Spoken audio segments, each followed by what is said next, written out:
All right, good afternoon, everybody. So just a couple quick reminders. Tonight's our first quiz, and I've put here the two rooms that the quiz is going to be given in, just so that we can have enough room to spread out. So you should go to the room based on the first letter in your last name. We'll continue to answer Piazza questions probably till just about quiz time, so if you have some last minute questions, feel free to go ahead and ask. All right, so today we're moving on from combinational circuits to sequential circuits. So in the past few lectures, we've learned about a number of different combinational circuits. So we have here, for example, a multiplexer which, based on the select signal, is going to take one of these n inputs and feed it to the output. We've learned how to build comparators, which can compare two values A and B and determine the relationship between them. We learned how to shift a number A by some position B, and we can give it, a function specifying what kind of shift do I want to do. Is it a logical shift left, a logical shift right, or an arithmetic shift right? And finally, we're now on our ALU, where we basically put it all together and we have an arithmetic logic unit that can perform arithmetic, logic, comparison, all of those things together. And so you take two inputs, A and B, as well as a selector which tells you which operation you want to do, and you'll get a result. The result will either be 32 bits, depending on what kind of operation it is, or it might be 1-bit Boolean if it's something like a comparison that you were doing. So what makes all of these circuits be combinational? What makes them be combinational is the fact that they don't have any cycles in them, okay? So remember, combinational circuits will not have any cycles. There's no notion of feedback, there's no notion of state elements. What we're going to shift to today is to actually see how we can add feedback into our circuits in order to be able to store state. So let's start with this simple circuit right here. Okay, I've got two inverters connected back to back. So what do we think this circuit is going to do? Suppose that I have, a 0 at the input of my first inverter. I'm expecting that that's going to invert that 0 and I get a 1. And then the next inverter sees a 1 and it's going to invert that and get a 0. And then the 0 is going to feed back and I'll continue to maintain that value of 0 at this position in my circuit. Everybody comfortable with that? Good. Well, so that's great. Now what about, if the input was 1? Again, same thing, that I'm able to just maintain that value. Now, so this circuit is going to allow me to keep state, but so far I haven't told you how we're going to put new values into this, and we'll get there. So now let's take a look at another way of putting these inverters together. Suppose that I put 3 of them together in this feedback loop. What do we think this is going to do? Yeah? Say you put 0, it's going to go through once, it's going to give a 1, and then it's going to send the 1 back in, but then on the second pass it's going to give a 0. That's exactly right. So what it's going to do is it's going to oscillate. So if I start with a 0, it'll propagate here to the 1, then a 0, then a 1. Now this feeds back over here, and what happens at this location? It's going to change to a 1, and then I'm going to repeat that whole process. Okay? So in this case, I have a circuit that's oscillating between 0 and 1. Now this becomes a lot more complicated because the propagation delay of the gates that I'm building this with are going to define how quickly the circuit is oscillating. And so we're going to have to be very careful with thinking about propagation delays when we talk about sequential circuits. So just to reiterate, so circuits with cycles can hold state. And as I just mentioned, we're going to have to be very careful about propagation delay. And in fact, in a couple lectures, we're going to spend a lot of time just talking about timing analysis of sequential circuits. But we're going to skip that for today so we can just talk about the general idea of how they work. All right, so we have something where we have the ability to store state, and now we want to not only store state, but we want to also be able to insert a new value. And so here we have what's called a D-latch. So this is a really famous circuit that can do exactly that. It can hold state for us. So what is it? It's basically a multiplexer with a feedback loop, okay? And so how does this work? When my select signal C is equal to 0, then I take my value, this new value D that I'm pushing in, and that becomes my output of this D latch. On the other hand, if my C is equal to 1, then I'm ignoring this input D and I'm just maintaining the old value. Okay? And so now we have a circuit that's able to both take a new value in as well as maintain its old value. And so we draw this block diagram to represent this D-latch, and we're going to make use of it over and over again. So to make sure we understand it, let's first take a look at what a truth table for this D-latch looks like. So we have our two inputs, C and D, and you'll notice here that I have two columns labeled Q. One is QT and one is QT plus 1. So the reason for this is because we're now dealing with sequential circuits, and so QT represents my current state, QT plus 1 represents my next state. Okay? And so my truth table is going to tell me the relationship between my current state and my inputs to my next state and outputs if I have any. So let's take a closer look at this table here. So what did we say this D-latch does? We said that if C is equal to 0, then we expect the next state to be equal to whatever D was, okay? And so we consider it passing the value of D when C is equal to 0, all right? When C is equal to 1, then we ignore D, and so we put don't cares here to show it doesn't matter what D is. My next state is always going to be equal to my current state in this situation, and so we could call that, you know, holding its current state. All right? Okay, so let's see what we can do with these D-latches. So suppose that, you know, I now take these one of these D-latches, and I take two of these D-latches and I combine them sequentially. Let's see what they're going to do. Anybody have any ideas what the behavior of this circuit's going to be? Well, let's analyze it together. Okay? So, what's going to happen here? What's happening is that I'm connecting both latches to the same control signal, this C signal, okay? And so if both of the latches are controlled by the same C signal, then they're both going to allow things to pass through at the same time, and they're both going to hold things at the same time. And so what does that mean? That means that as long as things aren't changing too quickly, the sequential combination of two D-latches actually is behaving just like a single D-latch behaved. So that's not so useful for us, right? So we want to think about another way of using these D-latches to do something a little more interesting than just take longer to pass our values. Okay, so now suppose that we take two D-latches and we use an inverted signal for the control, okay? So in one case, I have C being the control for the D-latch, and the other case I have C bar. So now let's analyze what happens to this circuit, okay? Let's look at this very carefully. So the idea of putting this inverter is that we've now changed the circuit so that one of my D-latches is holding while the other one is passing. And then when I switch the value, the other one is holding while the first one is passing. So what's the effect of that? So let's see. So basically, let's say I start, you know, with C equal to 0. What's going to happen is that this signal, if C is 0, this signal right here is 1, which means that this D-latch is in which mode? It's holding its value, okay? So Q is just holding its old value. But this one, on the other hand, has C equal to 0, which is passing the new value of D from here to this intermediate stage, okay? Now, I make C equal to 1. Well, now what happens?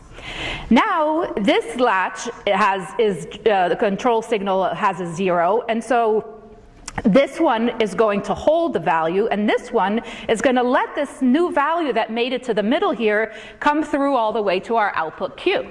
Okay? And so what have we achieved? We've achieved a controlled way of passing our input from the value from our input to our output. And notice that our output isn't actually changing when C is 0 or when C is 1. When is it actually changing?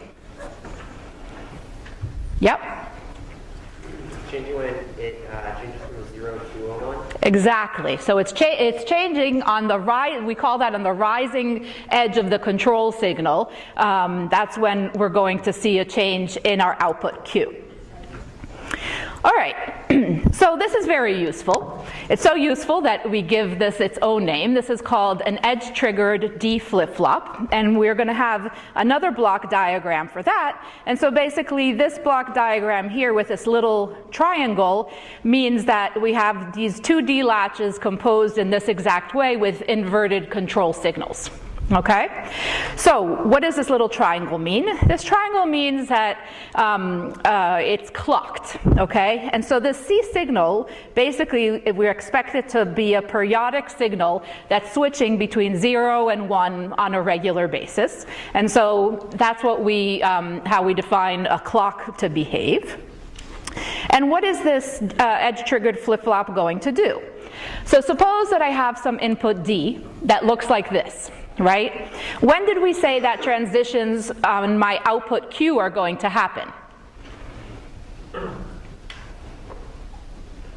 They're going to happen on the rising edge of the clock, okay? And so I'm going to see transitions on my output happening in these thin gray lines here, which are associated with the rising edge of the clock. So what happens? If I look at my value of D at this rising edge of the clock, I see that D is equal to 1. And so shortly after that rising edge of the clock, my output Q is going to become a 1. Okay? If I look at my next rising edge of the clock, the same thing is going to happen, where this time D is equal to 0, and so now I see this 0 propagate through my output again shortly after the rising edge of the clock. Okay, now who can tell me what's going to happen on this third one?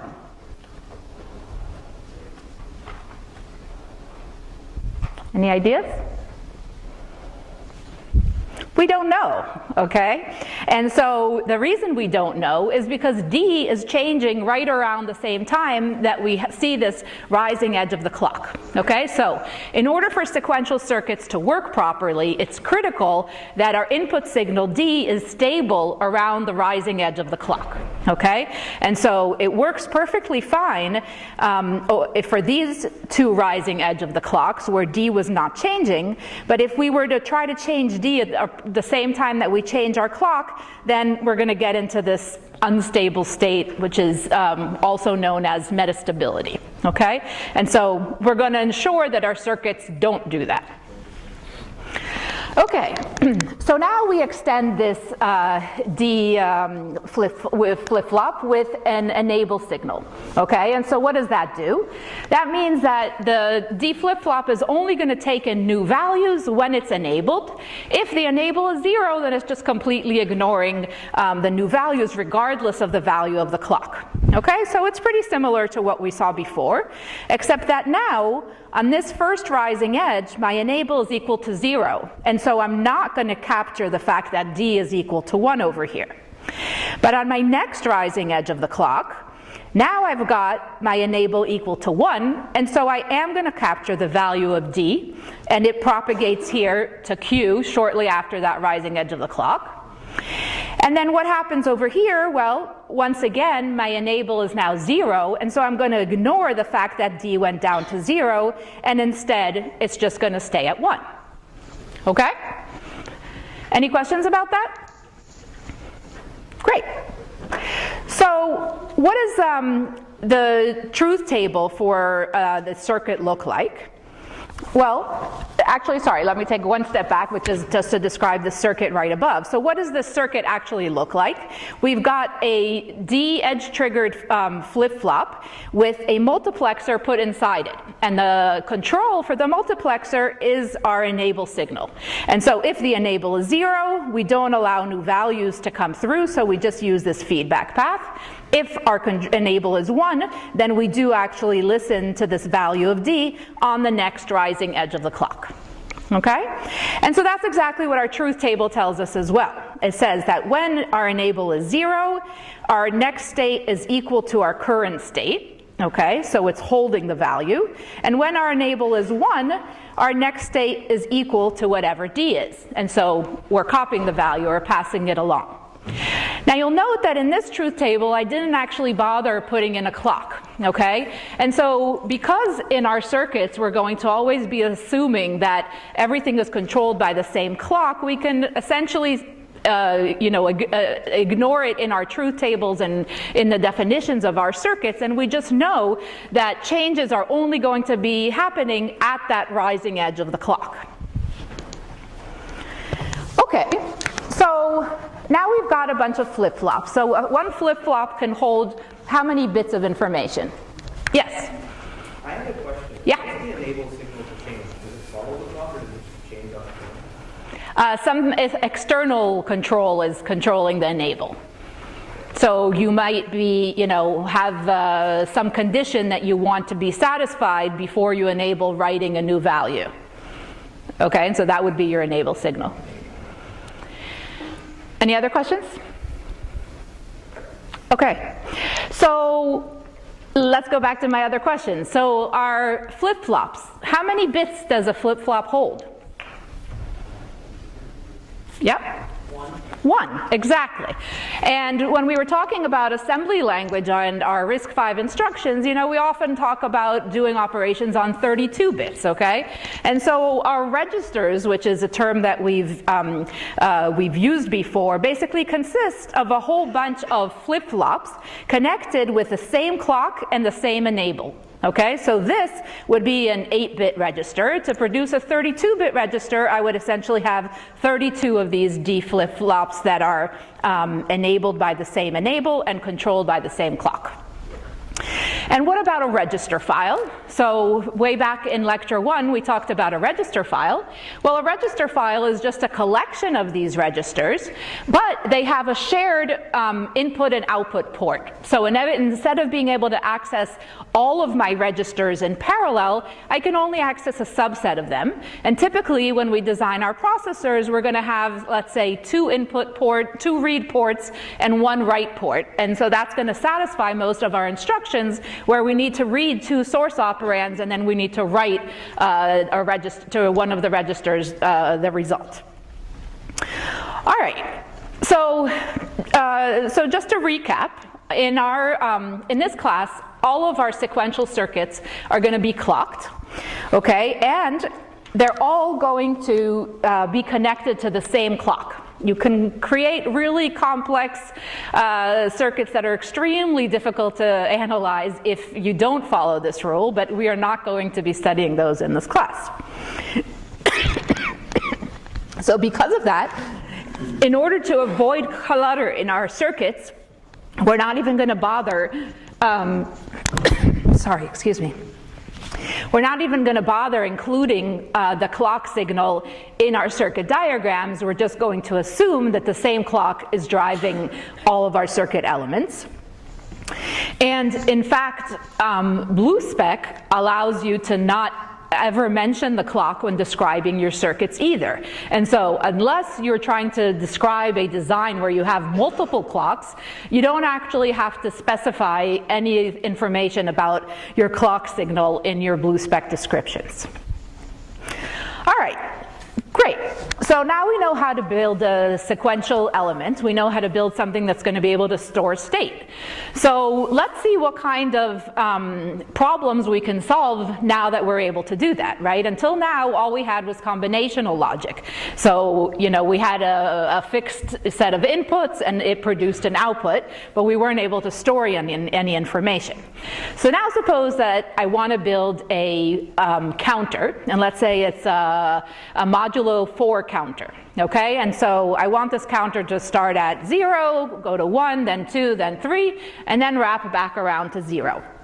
So, first of all, if it's a modulo 4 counter, how many flip-flops am I going to need? I think I heard it, yeah? 2, exactly. I need 2 bits in order to specify what the value of my counter is, and so I'm going to have 2 flip-flops. And this truth table describes, you know, how I switch from one state to another in this counter, and basically I have a single input, which is an increment control signal. And so if I have increment equal to 0, then I want to keep the same value to my counter. So my next state is going to be equal to my previous state. On the other hand, if increment is equal to 1, then I'm going to add 1 to my counter. So 0 is going to go to 1, 1 will go to 2, and so on, with 3 wrapping back around to 0, 0 because it's a modulo counter. Okay? Now another representation for this is this diagram over here, which is known as a finite state machine. And the states are represented here in these grayish circles. And the value inside each of those circles is the value of my counter. Okay, so this is state, the state where my counter is equal to 0, here my counter is equal to 1, and so on. And then I have arcs that are that are showing me how I transition from one state to another. So specifically, if increment is equal to 0, then I have an arc that just loops back to the same state because the value of my counter is not going to change. On the other hand, if increment is equal to 1, then I move to the next counter value. So 0, 0 moves to 0, 1, 0, 1 moves to 1, 0, and so on. Okay? Oops. So now let's write the Boolean algebra equations for this circuit that I'm trying to describe here. So let's first talk about Q0, or the least significant bit of my counter. So if I look at it, when is it equal to 1? Well, it's equal to 1 when increment is 0 and the Q0 previous is equal to 1, okay? And so this term right here says inc is 0 and Q0 of previous state is equal to 1. And then it's also equal to 1 in these two locations, which is increment is 1 and Q0 is equal to 0, so I say not Q0. Okay?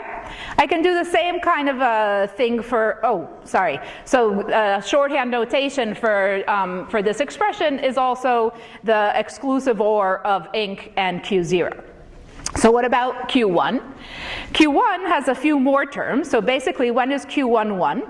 Well, it's 1 when increment is 0 and the previous value of Q1 was 1. So that's this term right here.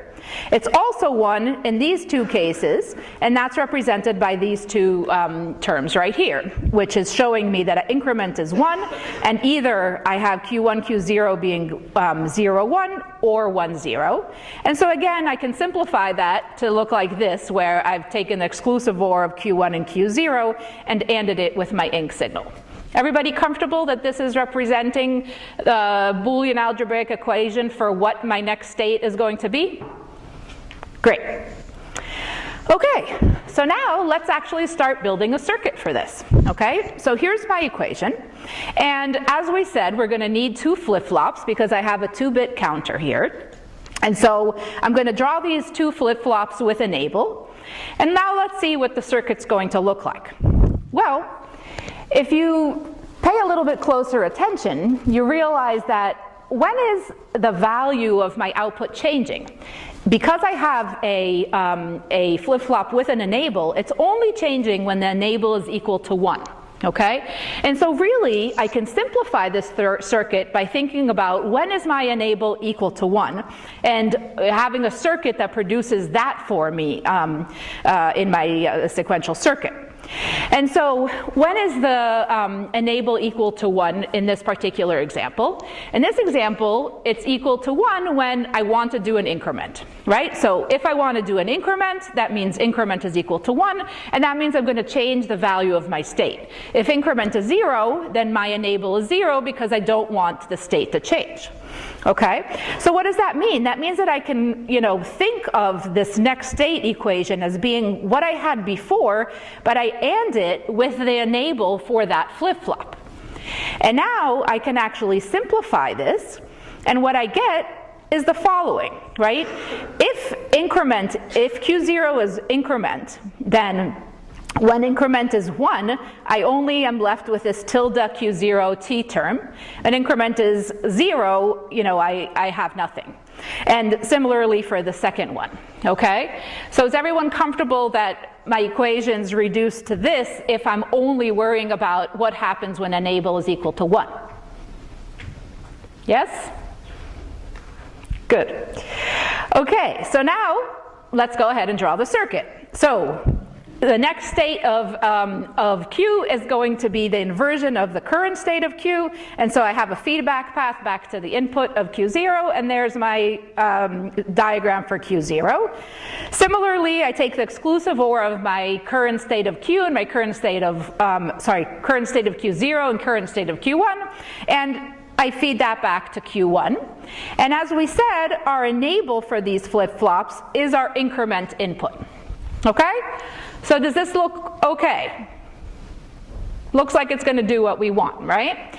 So now we might want to add one little thing to this circuit, which is we might want to read our counter value. And so let's add, these two output wires, which are basically going to look at the current state of my counter and tell me what's the value of my counter right now. And I can, put this all together into a box, and here I have my circuit for my modulo 4 counter. Everybody comfortable with that? Great. Okay, so now let's try to generalize this.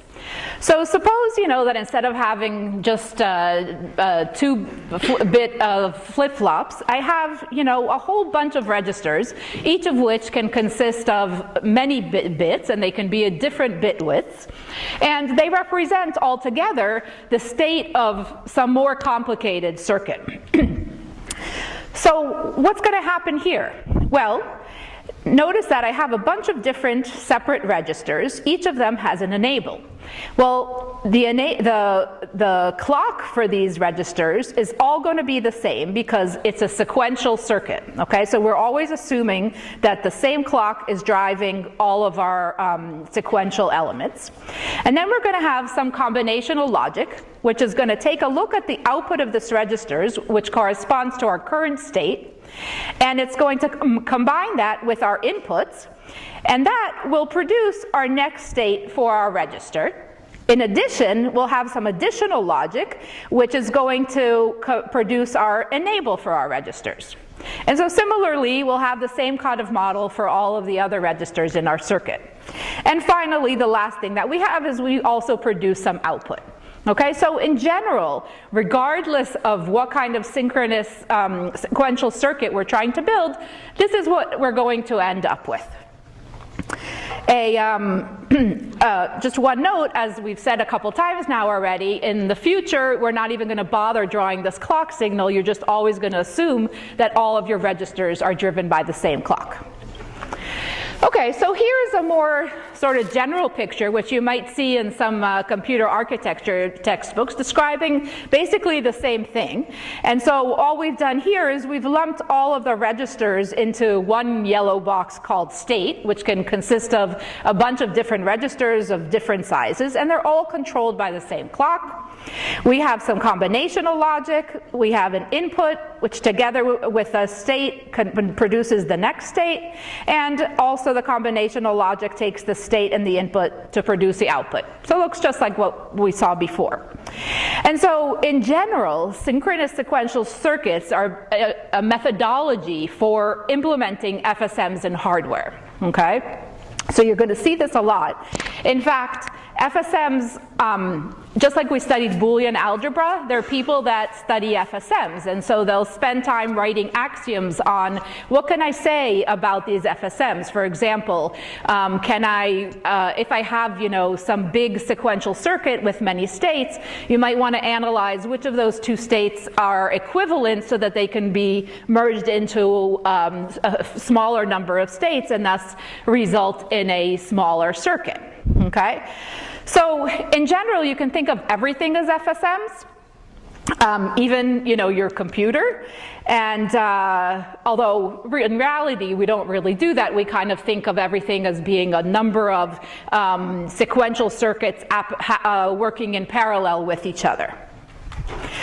Okay, so let's take a look at how we're going to write the code to describe this modulo 4 counter in Bluespec. Okay, so what we're going to do is instead of just describing a circuit, we're going to actually describe a module interface, okay? And so we're going to think of our sequential circuit as a black box, which has some interfaces to this black box. So in the case of our counter, we want to be able to do two things with it. I either want to read the value of my counter, or I want to increment the counter, okay? And so what we do is we define an interface for this counter with a method for each of the things that you're allowed to do to it. So in this case, we have two methods.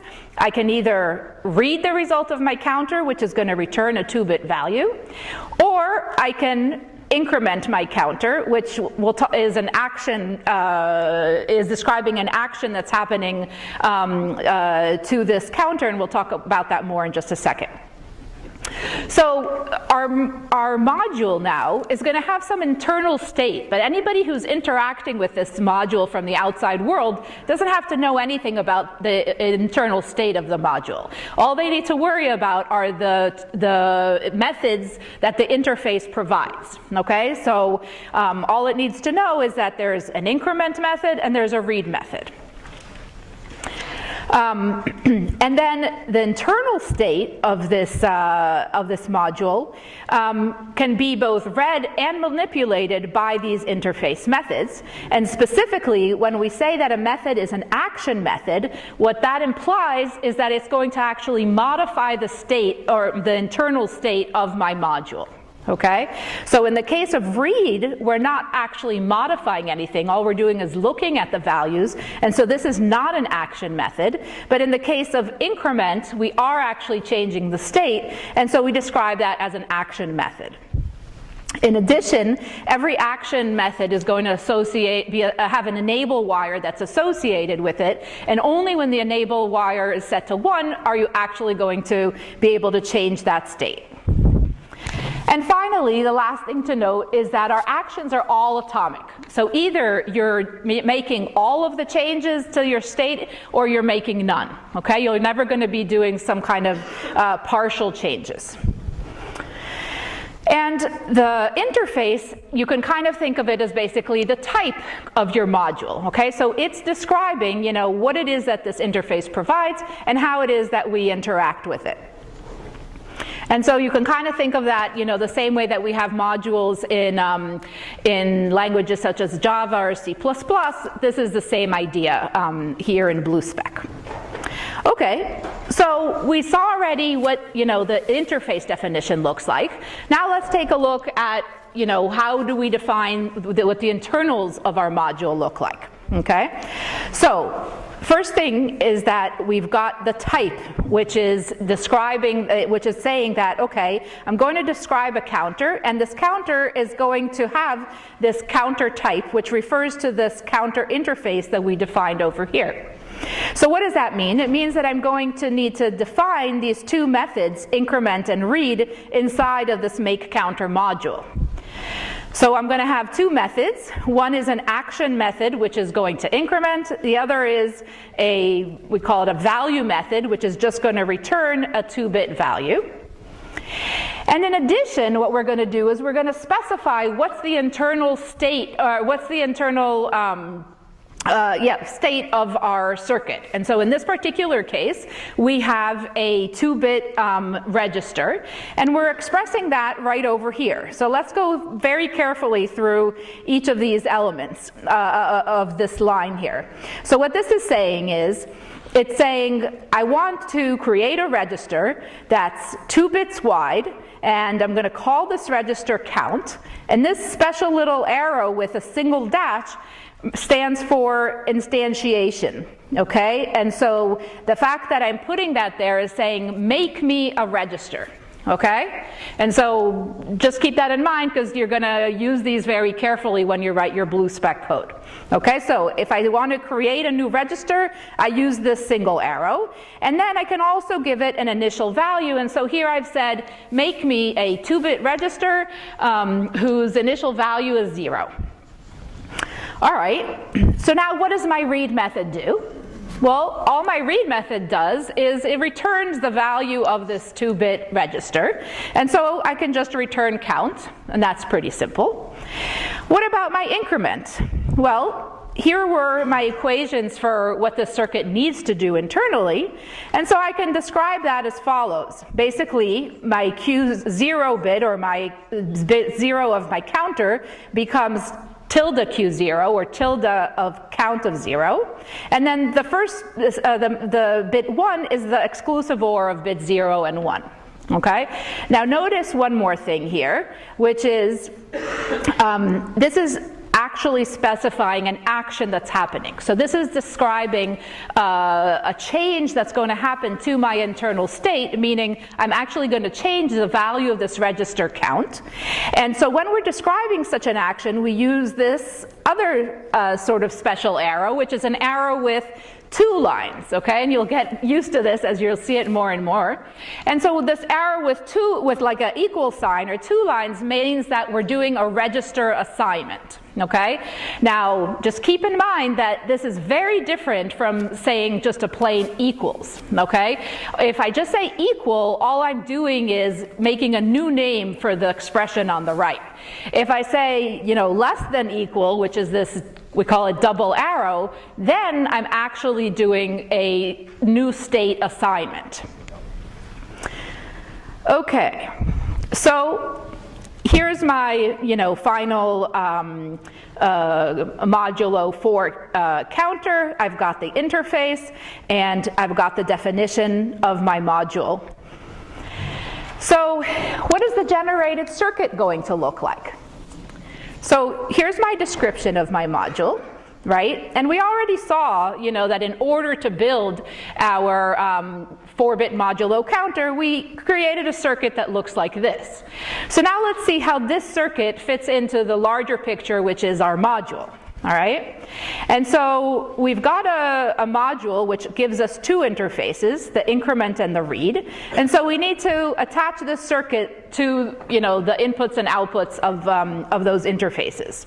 So the read one is pretty easy, just like we saw before that we can look at the value of our registers or our flip-flops. Those 2 bits are going to be passed to our read interface, and that will become the output of this module.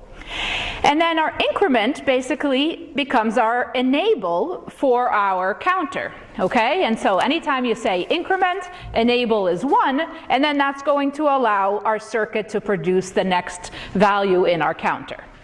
Any questions about that?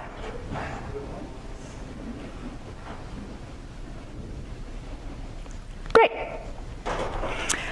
Okay, so let's summarize, and then we're going to start taking a look at another example. So what have we said? We said sequential circuits have state, and they're built using registers, which are going to hold this state. Every register is going to have an enable signal, and you can only change the state of the register when the enable is true. And a sequential circuit is represented by a module in Bluespec, which has a very well-defined interface, and so the outside world can only communicate with this module through the methods available in that interface. And finally, once we've defined, this interface, and and this module, we can actually instantiate many copies of that module. So, for example, if I have a primitive module, which is say the register, right? We talked about. I kind of glanced over it, but we had this call to a module called makeReg, okay, and that's basically a primitive that's built in to Bluespec. But what that was doing is what it's basically calling a built-in module in Bluespec, which has the ability to both read and write to registers. And so similarly, now that I've defined a module called, a counter, I can instantiate multiple copies of this counter if I wanted to. Okay, so I'll let you guys look at that take-home problem on your own.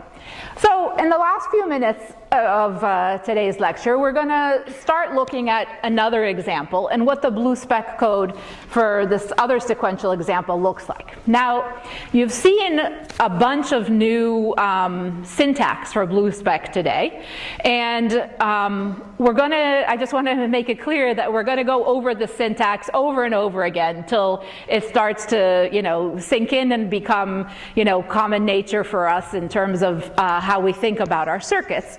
But for the time being, right now, even though I want you to just see more examples and more things that we can express with Bluespec, and then we're going to come back and make sure to, review them so that you're comfortable with all of this new syntax. Okay, so let's take a look at another circuit here. And this circuit is a GCD circuit, which is going to produce the greatest common divisor of two numbers A and B. So first, let's go over the algorithm, right? So who knows what GCD does? Does anybody remember how the GCD algorithm works?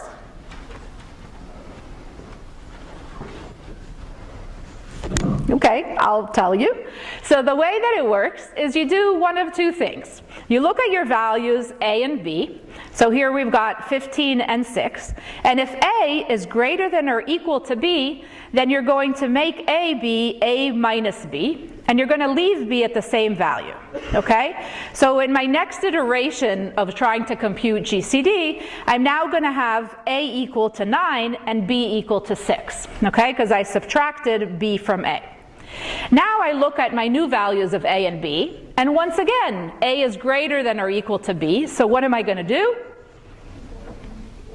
I'm going to subtract again, okay? And so now my A is going to become 3, my my B is going to continue to be 6, okay? Now when I go to check my comparison is A greater than or equal to B, it's no longer true. And so now what the algorithm for GCD tells us to do is to swap A and B, okay? And so I swap that 6 and the 3, and now I'm back to a situation where A is greater than or equal to B again. And so once again, I subtract, I end up with 3, 3, and I do a final subtraction, end up with 0, 3, and once my A value is equal to 0, then I know that I'm done, and my greatest common divisor is going to be the value that's in B. Okay? Everybody comfortable with this algorithm?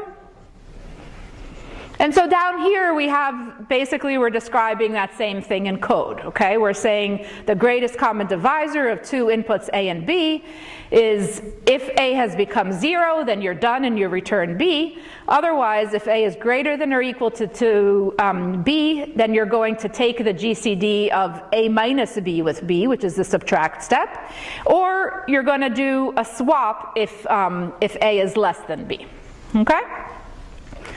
All right, so now let's start thinking about, what's the interface for this new GCD module going to look like? What do we need to be able, or to know about it in order for it to be useful for us? Well, unlike our modular 4 counter, in the GCD we actually needed to do multiple steps before our result was ready. Right? And so we're going to have some notion of, let's start, my GCD computation, and I also have to have some notion of when is my GCD computation done, Okay?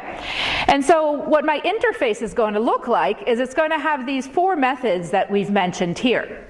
So the first one is going to start the GCD computation. So how do I start it? I'm going to take 2 inputs, A and B, and I'm going to assign them into the internal state of this GCD module. And so this is an action method. Then I have, eventually once I'm done, I want to be able to get the result of my GCD. And so I'm going to have a getResult method, which is going to return a 32-bit value, which is what the value of the GCD is. And here we introduce yet another special word in Bluespec, which is action value, okay? And so a method that is an action value method not only is going to perform an action, which means that it's going to update the internal state of my module, but it's also going to return a value, okay? And so that's the difference between the start method, which is just an action method, versus my getResult method. Okay, and then finally I have 2 what we call value methods, which are busy and ready. So as you can imagine, busy is going to tell me that my GCD is currently in the middle of a computation, and ready is going to say, okay, it's done computing, you can now call getResult in order to get your result. All right, so what does this imply? This implies that I can't call start I can only call start if the module is not busy, and I can only call getResult when ready is equal to true. Okay? So given those assumptions, let's go ahead and write the Bluespec for this GCD module. Okay, so what's the internal state of this GCD module? I have, 2 32-bit values that I need to find the greatest common divisor for. So what do I need? What kind of state do I need to be saving in order to build this circuit?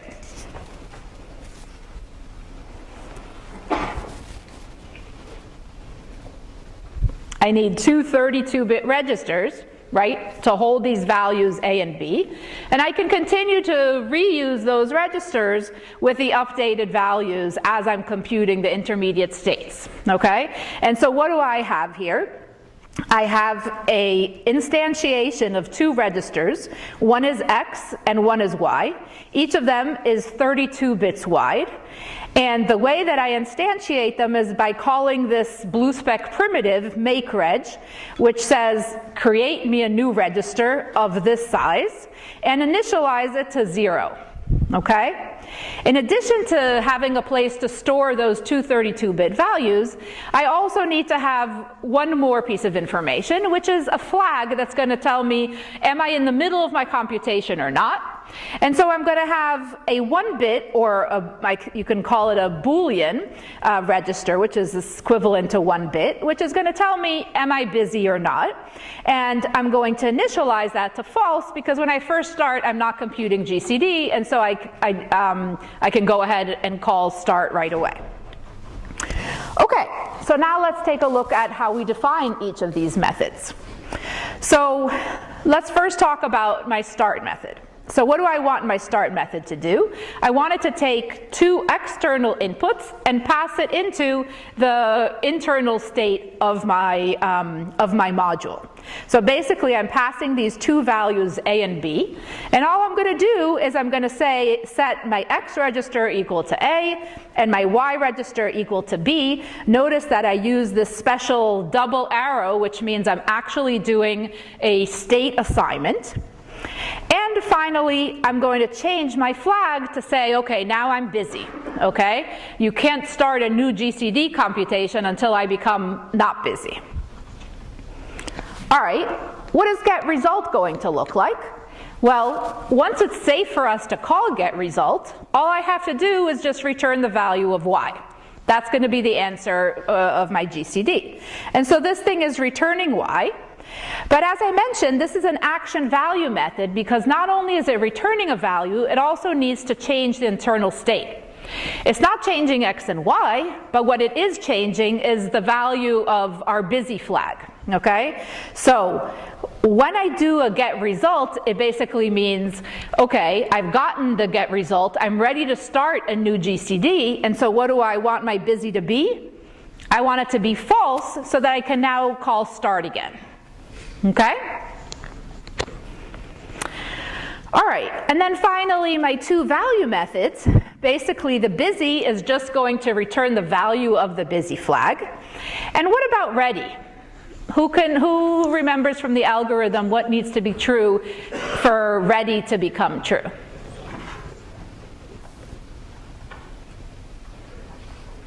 What did X have to become? 0, okay? So all this method is going to do is it's going to check, is X equal to 0? If so, ready becomes true, otherwise ready is false. Everybody comfortable with this? Okay, I'm just going to show you one last thing and then we're going to stop because the goal of today was just to get as far as we can. The rest of it we're going to do in Tuesday's lecture. But basically the one piece we haven't seen yet is kind of the guts of this GCD, which is defined using this new thing called a rule. Okay? And so what is a rule? A rule is describing something that's happening internal to the module, but it's not visible outside the module at all. So the guts of that GCD computation is going to be described in this rule, and it's going to be manipulating our X and Y registers. And then eventually we're going to get to the point where X is equal to 0, and then that will make ready become true, and so then we'll be able to get our result because we're done. Okay? Now, don't worry about the details of this. We're going to look at this much more closely in Tuesday's lecture. Good luck to everybody for tonight, and see you later. Thanks.